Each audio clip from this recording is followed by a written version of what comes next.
Gurun makamı zen der dini İslam. İslam'da dinanan makamı ne kadar? Ne hattisi dinana ehemmiyet veriliptir ya bir ehemmiyet koyuluptur mu? Hayır dinananı fakat bir öyde yer içeri doğrulayan, oğlan uşak gözleyen, şoňa meňdeş edipdirmi ya yok İslam şegelipdir dinana başka bir erdişe makam veripdir. Bunu bilecek bolsa näme bolýar? Bir mudar ýygyrak dolanmaly. Bir mudar daş teoriýany gözlemeli. Bir mudar qabla İslam gözlemeli.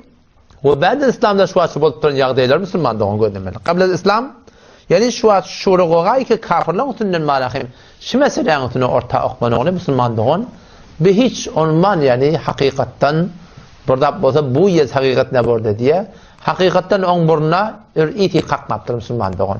Belki bir şubahatlar şufarm aýdyp da musulmançylygy musulmanlyň zehnine bir agap uftada bir zat diýip jelbe berjek bolýarlar. Qabla İslam musulmandygynyň denanalary aýallar olasy kulak atan. Denanalary qiyinliğına diri gömerlemiştik. Hem çınani ki şu vaxtı Hindistan'da vaxtı bir adamın bir denanan adamı öldü. Şu denanına ne kadar yerlerinde bilece şu da otlayarlar diye. Dikkat birleşti şuna. Denana qiyid oğlan uşakları dirce gömerlemiştik. Ama ya İslam gelip telefe kanuni siz helalen hakkında ayırdım ya ayırmadım mı? İslam geldi Kur'an pak kelamına Allah Teala bir dene mahsus suran adın denanalan adına attaqdı Sure-i Nisa koydu. O taraftan başka bir suran adın denanan adına koydu Sure-i Meryem daqdı. O denanalan marahim önüne değişiklik görün bir mesele talak bak keşoları bir zendegin daran diren necat vermesi onun hakkında cüdagane bir bakın şu doğrultusunda hukum karar verdi Müslüman doğan şani. Pes İslam geliptir ne kadar denana erdeş veriptir. Eğer ehyanan adam sürü oňuşmata hulu diýip barahim bir munda malyny bir azad etmekdige barahim ýol goýupdyr. Qabla İslam denana bir miras diýen zat ýokmuşdyr.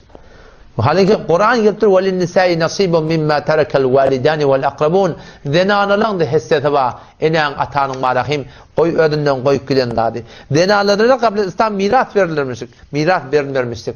Miras kejaýyndan dursun denanalan ödün miras alarlamışdyk. Biri ölenle Denana burjuyoti, täze adam nelemepdir daşna çil çağa olan uşak. Indi bu ihtiyarı ödüne geçmeliler. Yok. Gelip de aňyrdan şolyan adam tanyň dogany, gelip de barahim şoňtyny barahim şu toratynda bir çadır bir zat oklap men kişi diýenden sonra şoň kowalýanmyşyk çetöýmesin ta ömür ta ýaşabilen ýaşamalyk usullardan. Emma gelip İslam bidatlary men etti ve la yahillu lekum en teritun nisa diýip Allah Teala şu kanuny kullen barahim nämetdi kullen aýryp da denanalara azadi berdi musulmandygyny. Denanalara qabla İslam bir ihtiramy ýokmuşdy. Ki onlar barahim işlerine dağıtlarına gelsinler, şu turda şereket versinler, Kur'an geliptir ve aşiruhunne bil ma'ruf. Siz şu denanla bilen, qawlyk bilen doğru turatında nämedin? Adam muaşeretini, oturmaklaryny, zendegiňi şolar bilen doğru turatını edipdir. Hatta Yahudiler hadisse geliyor. Yahudiler yani denanlar hayır olanlarına kullan şöyle iyi biçmerdiler. O şoňa hatta şöyle bir otokda yatmany şu turatını şöyle bir nezis görerlemişdik. Emma gelip İslam bidatlar ayırdı musulmandygyny. Belki cennet enelen ayağının aşağına diýip aýtdy. Hatta sahabe geliyor ki ya Resulullah men kimin hakkını ödemeli? Enem muhamrak mı, atam muhamrak mı? Peygamber sallallahu enen soram atan diýdi. Üsrep enen adyny soram atan adyny tutdy diýip musulmandygyny.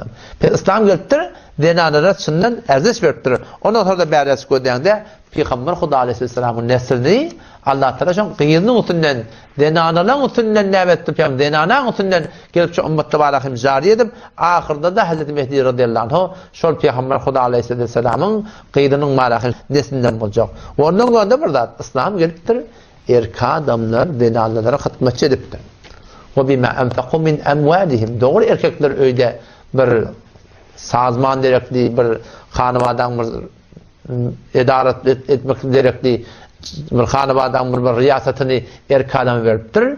Ýöne şoňa balanda da denna erka adamdan boyuna goýupdyr. Nämetten kedena iýmeti, içmeti, irade etmeti we bima anfaqu min amwalihim şo mallar harjatýarlar direkli erka adamdan boyunlaryna kireme denanalarynyň marahim ya denanalarynyň marahim nafakatyny bersin.